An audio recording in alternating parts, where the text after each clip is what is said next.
Yo, what's up, everybody? How's it going? It is Wednesday, November 5th, Packaging Today show, where we talk about packaging all day, all the time.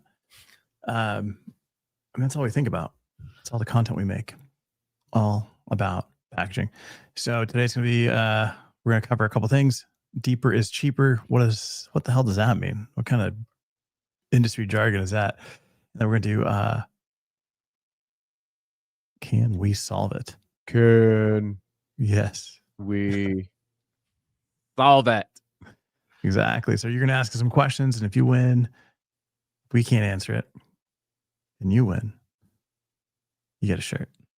If you remember to badger me about where my shirt is. That's right. If you forget. It's like, where's my $2?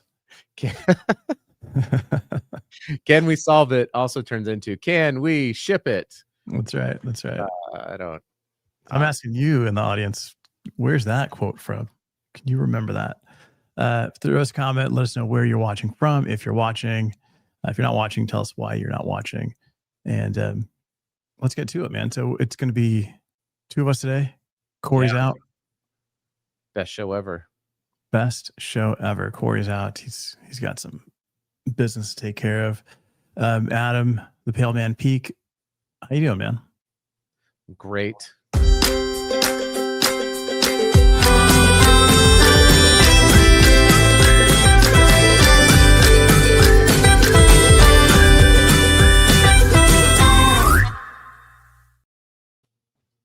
And that's all right. So I'm going to ask you, Adam, have you ever heard deeper is cheaper?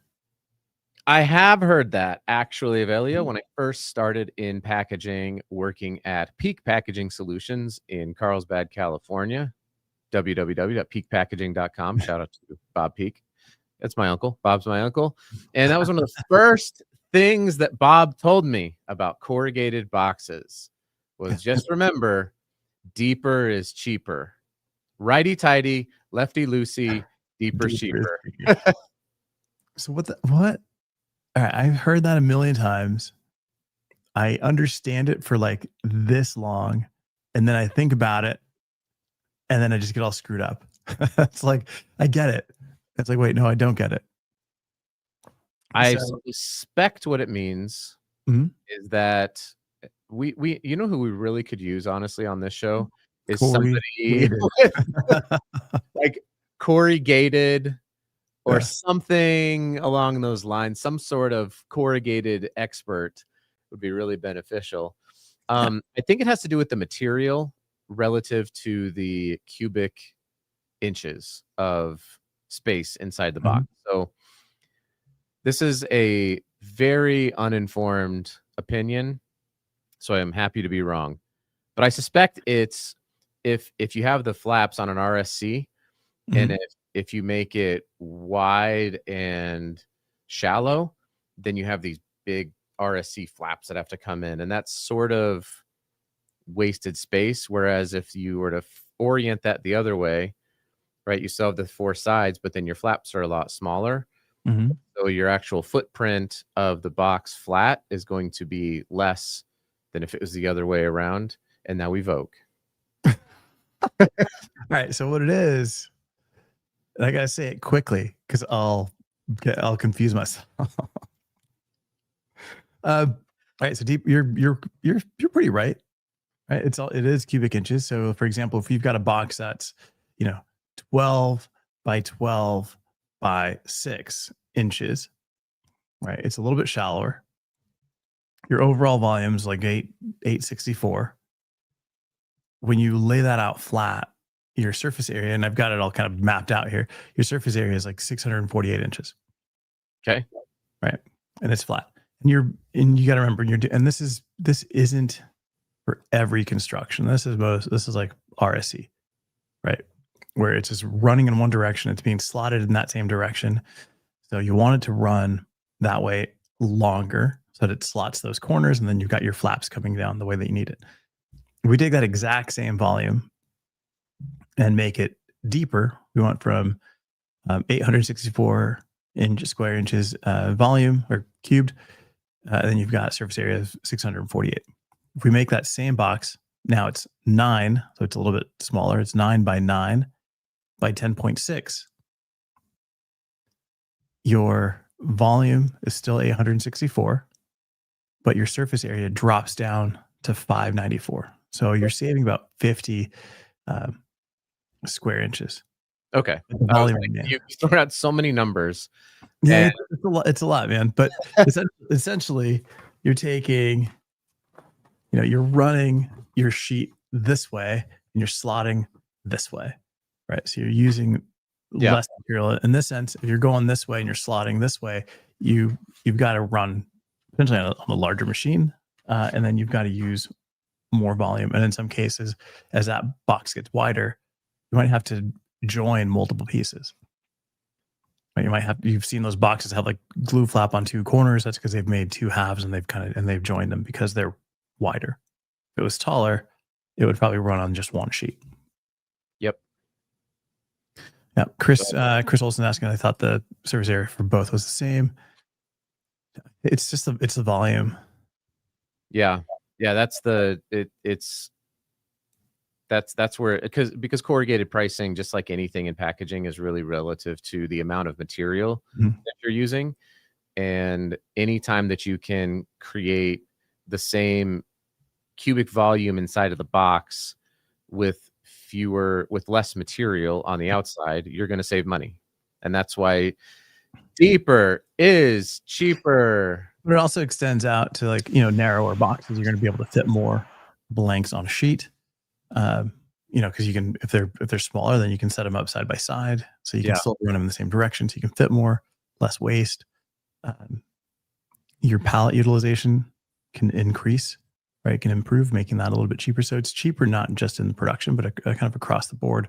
Well, pallet utilization can be a little bit more tricky because if you have height restrictions on your pallet, that you probably need a really good TOPS program or something like that to figure out what that is. And that's like the hidden costs of packaging that like Dustin Smith talks about a lot on LinkedIn. Shout out to Dustin Smith. Just finding these little areas of inefficiencies, and sometimes those pallets can be troublesome, at least in how you lay it out. What's up, Brandon? Yeah, absolutely. Elio, I have a question for you. You do? What is it? Can I solve it? Can you solve this? Is it similar for folding cartons or for rigid setup boxes? Is deeper cheaper with those particular substrates? I'll hang up and listen. You'll take your answer off the air. All right, so for folding cartons, if you're doing like a tuck box, then essentially yes, because it's the same concept, right? You're kind of running in one direction. If you're how you're doing it. If you're just doing like a standard die cut, vertical die cut, letterpress style die cut, then it doesn't necessarily matter, right? But if you're doing like a cylindrical die cut, then it does, because you're running in one specific direction. With rigid boxes, it depends on the construction that you're doing, and the only reason for that is there are machine limitations on panel wrapping, and then you also get into if you've got a box that's going to be collapsible, that folds, like the sides of the box fold in to ship flat, and then you just pop them up, and then you can assemble the rigid box. Depending on the height, actually, if you go deeper, those flaps get taller, so they might overlap, and that means that they lock in place, and you can't do it. So there are limitations to what that geometry looks like. So actually, deeper could be more complicated, meaning more expensive in rigid box production. And the thing about going back to folding cartons, it's usually about how many up can you fit on a sheet. That's going to be what's going to drive, and it's kind of similar in corrugated, I would imagine, but there's even more nuances, I feel like, with the folding cartons. So I think we've talked about this on the show, right? A same tuck box versus a reverse tuck box. You can nest the reverse tucks a little bit better than the same tucks, and it's just, and again, it's about limiting waste. I don't think you can nest them better. You can. I think you can nest them differently. Well, I'm saying You can nest them on a sheet. Yeah. No, I understand. Where the amount of waste, the sheet size that you need to buy if you're buying sheeted material, you can fit if you've more. Because you're either nesting them like this, Yes, for like a reverse tuck. Yes. Right. And if you're going like this, that doesn't nest, we just have to rotate this one this way. So if you're printing, it doesn't matter if they're right side up or. But you can Tetris a reverse tuck in a lot better, which means that you can fit more. You can fit the same amount of die cuts on a sheet, on a smaller sheet than you could for a straight tuck. Yeah, your straight tuck is gonna be a bigger sheet for the same amount of boxes typically. Yeah, but it's not like huge. No, it's pretty. It can be. When I say huge, I mean maybe it's the difference between a penny and a half on a box, which becomes a big deal if you look at it like pennies. It's not. If you look at it like 12% cost savings across a $2 million spend, it's like maybe we should look at a reverse tuck. Yeah, no, that's true. I mean, there's a lot of different options. Brandon Gomes, what do you think? Is reverse tuck better than a straight tuck? Brandon's another label guy like me. Chris would know though. Yeah, Chris, what do you think? And where's freaking Hugh? He would know that, man. He has to buy these things. That's Hugh. This is your job. This is your time to shine, Hugh. And where are you? Just out getting drunk on maple syrup. Maple syrup. All right. So this whole show, 10:45 on a Wednesday morning in East Coast time, drinking maple cheaper. That comes from Daniel Seemiller, which the question was actually about cereal boxes. Like this was from Monday's show. So the last question he posted, which was, are you noticing that cereal boxes are actually getting taller versus holding more content, right? So it'll still be the same number of ounces. It's just taller and maybe a little bit narrower. And, we threw out at the end of the show, it was like, all right, maybe it's the deeper is cheaper, right? Because you're running them taller. But I think in terms of like the cereal box, I think because the price of things are going up, having a taller box makes it look like you're getting, when you see that price tag of $7 underneath your box of tricks, you're like, oh, but it's bigger, when it's actually not. No. Yeah. I think it has to, if anything, it would have to do with, like we've raised the price by $1. So if we increase the spend on our box by a penny, then at least give the perceived value, but the net weight of the product has not changed at all. It might have even gone down a little bit. Yeah, it might have even gone down. And you can do that when you're going, when you're going narrower and then taller. You get a bigger presentation on shelf. But then as Daniel commented, it's like it doesn't quite fit in your pantry. I know for me, my boxes now have to lay down and slide in because they just can't stand out. They're gigantic.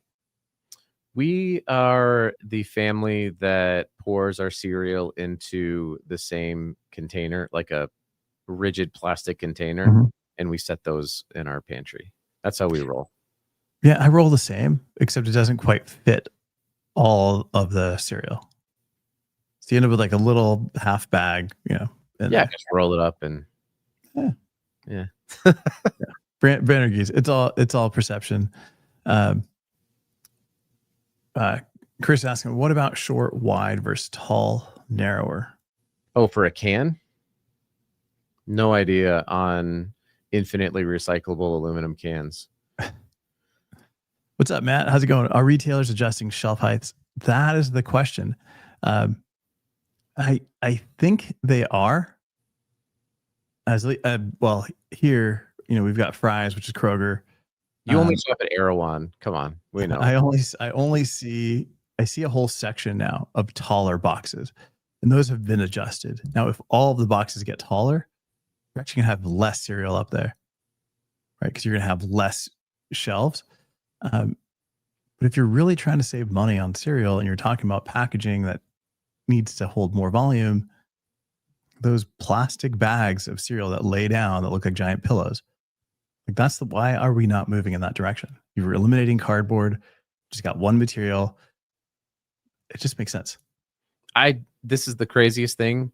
I just was on a podcast yesterday I don't know when it's going to come out. This was the conversation, was like, why can't we just move for cereal packaging that's in a resealable bag? And I explained why it's really hard to do. And I don't think the consumers are pushing for it. I think that's the biggest reason is that either perception or something else, but people like their cereal in a box and no one is demanding that it's just in the bag. I don't even think those bags are store drop-off recyclable. No, but neither is the bag inside the yes, it is. box. Are you driving that bag to the grocery store? I mix it in with our other plastic bags, and we take it and drop it off at the grocery store. That's what we do. Is cardboard a packaging material? I mean, in the case of a cereal box, that's probably the closest thing that we have to cardboard, or like a card stock of cardboard. So it's not corrugated, Matt. No, what is it? Well, you want us to say it's a clay coated newsback? Is that what you want? A CCKB box? No, CCNB. CUK? No, I don't know, man. What if CUK was also a flute and it was just CUKF? All right, man. So with cereal boxes. I don't know, man. I think I prefer the pillow. I think that pillow is like the way to go. I still don't understand. I guess because it's still pretty new, even though it's been around forever. Like they lay them horizontally on the shelf. Really, you can just rotate them and have less space. If ever you went to the pillow, you'd be able to fit more on shelf. And it'd just be like a nice, easy way to just bring your giant pillow home and then put it into your vertical plastic container. We are the number one podcast on flights. That's what I've heard, is that people listen to us most on flights than any other podcast about packaging. That happens daily. That's right. So we got Brandon saying cardboard boxes protect your corn flakes and plastic bag does not. Could be a level of that. But I mean, if you're putting these things. What if we do bubble wrap? Just wrap it in. Now you have an experience where you get to bring it home and you get to pop all the bubbles, and then you get to eat your oh man, what were the smacking? Yeah. Smacks. I could see it happening, honestly. It's just the thing that I said to the person on whose podcast I was on, which was there's nobody podcast. The Cereal podcast. This podcast is brought to you by Cereal, not the other one. Not the one about murderers. Is that there's nobody clamoring for more plastic to be used in cereal that is non-recyclable. Like that's not a push that you have from anybody. And so you would have to use that like thin what's up, Jared? Jared, we have been destroying Jared's pepper sauce that we bought from Hooks, Rubs, and Spices. Anyway, and Chris, eat cereal as an adult. That is a meal in my house. It's way more fun as an adult. You can do whatever you want. You can eat all the marshmallows out of the Lucky Charms. Who cares? Who's going to tell you no? It doesn't matter. You're a full-on adult human. I just don't think that anyone's going to be pushing for it because of people just don't want it. That's the hard. Like, there's no demand for it now. People don't even realize that plastic is not stored drop off. People don't even drop off plastic at the store. Yeah, but the EPR laws do. So you're going to introduce more plastic into your packaging, so you have to pay more fees because cereal has. How much plastic is in the packaging already? It's not much. It's really, really that plastic is super thin. We should do it. We should do a test. Let's get. I would Mike. Let's get Buy Plastic, Live Fantastic on here, Mr. JQ, and let's ask him what the difference is. How much more plastic is used if we have to buy it in the cereal bag? You know what, dude? I guarantee it's the same. It is not the same. It is so the same. No, because you have to put a zipper in it. Yeah, so it's a little bit more, but it's still the same. Yeah, but you have to have. But it's like, but you have to have material. It's not. It's that I will mic it out. Mic drop. Yeah. We'll mic it out. We'll lay it all out. We'll measure it, and we'll do exactly what you did with deeper is cheaper. Is pillow fatter. But you're getting more cereal, and you're eliminating, the C, C, and B box, right? Yeah. Like cardboard. Yeah. And then it's just a matter of changing that plastic into a mono material that can be, recycled. That part's no problem. I'm really excited for you to take on the moniker of the My Cereal Pillow guy. That's what I think we need from you. Is Avelio making infomercials about My Cereal Pillow. MyCerealPillow.com. Go check it out. Brandon's asking if you remember the cereal box that used to have prizes. Yeah. Now it's like you scan a code and you get nothing. Yeah, you get an NFT. They're dangerous. All right, man. So that sound means it's time for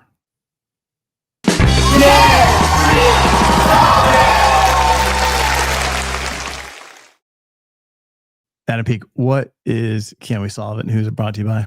Can We Solve It is brought to you by our friends over at Smart Solve. Smart Solve is solve. I don't even have like a script to read. I'm just going off the dome, as the kids say. They have some really cool materials that have solved a big problem, which is plastic waste and microplastics. They have a fully dissolvable packaging material, label material that leaves behind no microplastic trace. So check them out at smartsolve.com. How'd I do? You did good, man. Yes, thank you. Matt Reddington is agreeing with the Label King about Smart Solve is water soluble. I'm pretty sure that's what he was agreeing with, not about the my cereal pillow guy.com. Matt, bumperlabels.net. Matt, thanks for agreeing with the same amount of plastic. Here is how it's cardboard. Here's how this works. I will die on. There's two things that have to happen. Number one, you ask us a question, and then we try to solve it. If we can't, you get a shirt. But in order to get the shirt, please, for the love of all things holy, just don't let me forget, because I have no memory of who wins these things. I should write it down. I just don't. So it's on you. I order the shirts. I have 3 shirts here that I need to send out. Mm-hmm. And I don't know who gets. I don't know. I don't remember who's supposed to get them. So if you want a shirt and you've not gotten a shirt, just send me 15 messages a day. Just DM him. Just spam my DMs with all sorts of stuff. That's how it works. So, and Matt, we should probably. Yeah, Matt. Matt, do you have a question? Because you've got some pretty insane technical knowledge. You do, and it's a great way to win a T-shirt. That's right. Or at least what we should do, Avelio, instead of me having to deal with it, is just be like, how is deeper cheaper? What's that? Did you say how is deeper cheaper? I'm now. Yeah, I said it like 20. Yeah. All right. So I got a question for you. Every brand says that they're sustainable, but I'm seeing more and more craft boxes with like a green leaf on it.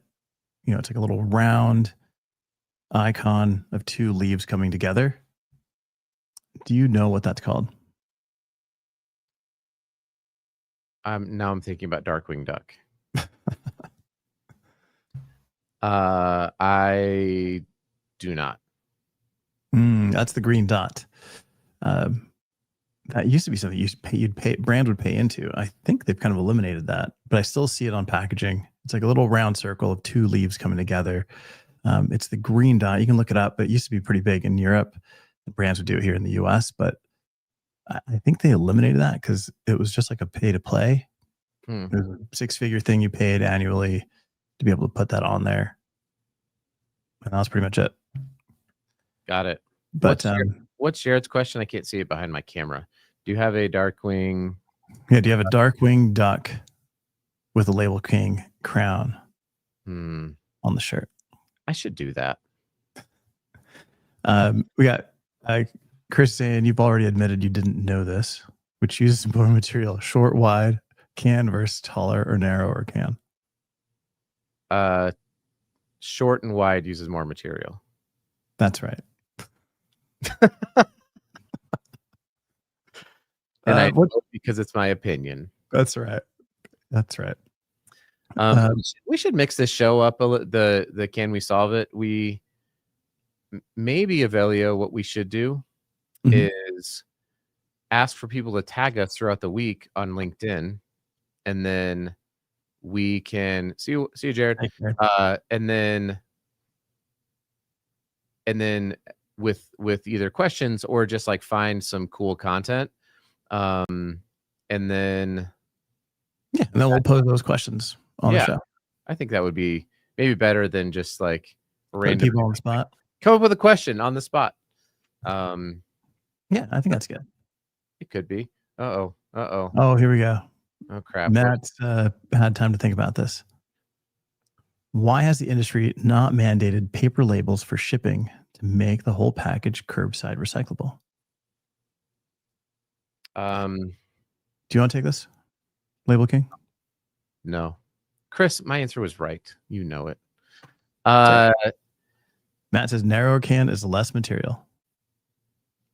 Isn't that what we said? Yeah. Okay. All right. So why has the industry not mandated? So by the industry, do you mean the corrugated industry? Anytime you mandate something, then somebody has to enforce it, which means you have to require a whole bunch of enforcement agencies. Excuse me. So, and most of the labels that are used are paper labels. I think the big. Whoa. All right. So we're going to wrap this up here in a second. But I think the biggest thing is you don't have anybody to enforce this, and then you've got labels that are going to, you've got shipping, so you've got to have things that are going to be waterproof. That's going to be an issue, and then making it mandating it, you're going to have issues with like FedEx, UPS, like all those types of companies. Like there's always some kind of plastic type of a label being used on some of these items. You've got plastic tape, so. Why does my internet suck? Where's the IT department? All right, we wrap this up. We'll see you guys on Monday. Thanks so much for joining us. I don't know. Did Matt win a shirt or did he lose a shirt? Matt, you owe us a shirt. Thanks so much, guys. We'll see you on Monday.